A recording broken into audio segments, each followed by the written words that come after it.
Welcome back to From My Tiny Kitchen. Watch this video tutorial and learn all you need to know on how to make these beautiful full-blown gum paste roses. For the wire preparation, use 18 gauge wire and bend to form an open hook. Roll out about 2 centimeters of gum paste to form a teardrop cone shape.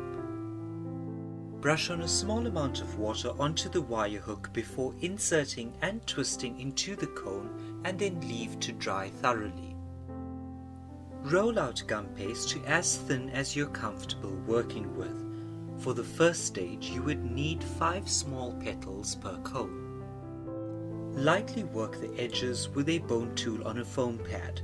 Avoid attempting to frill the petals at this stage. Then brush with water or Tylose glue.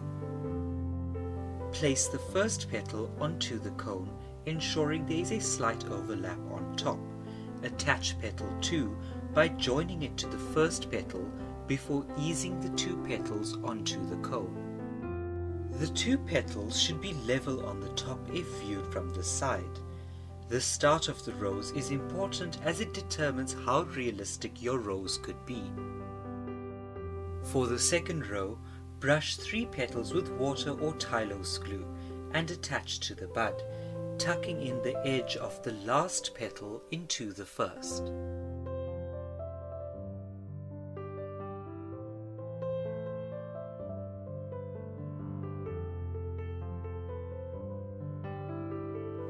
For row 3, cut out and work 3 petals that are larger in size.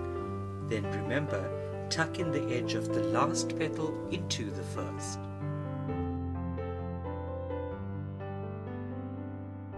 For row 4, the same size petal as row 3.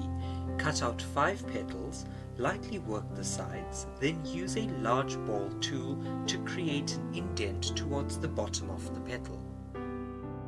Lightly brush the bottom sides of the petals with water or Tylose glue and attach to the flower.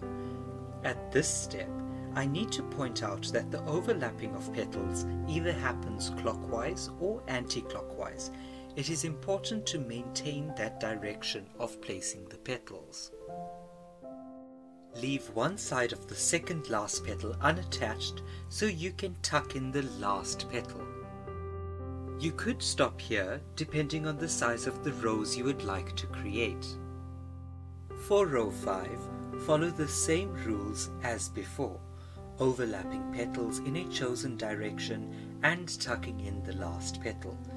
Gently play around with the petals to create different flows. Remember, every natural rose is different, and every rose that you will make will also be different. Leave the completed roses to dry upside down. Now onto the calyx. Roll out green gum paste and cut using a calyx cutter. Then lightly thin the edges on a foam pad. Then transfer the calyx onto a board and using a craft knife or a thin blade knife, cut out little bits on the edges for that realistic look. Brush with water or Tylose glue and attach to the dried out rose.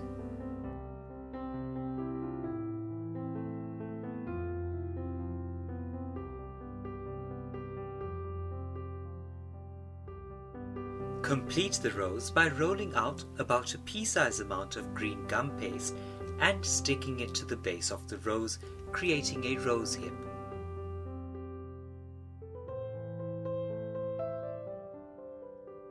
Dust the roses for a beautiful, realistic look, brushing the selected color in the middle of the rose and the edges of the outer petals to help create depth and shadows. I'd suggest making an extra rose or 2 to account for breakage and to play around with various colors, as this step can really transform your creation. I mixed a bit of white and red edible tints to create a dusty pink color.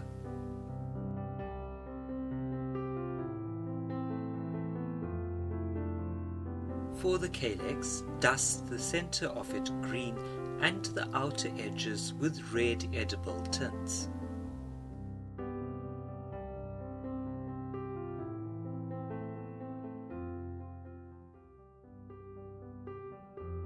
And there you have it. To arrange your beautiful creation, brush a small amount of water onto the cake, then add a small ball of ready-to-roll icing and get creative arranging. I really hope you enjoyed this tutorial and you are able to use this video to enhance your skills of sugarcraft. Thank you so much for watching.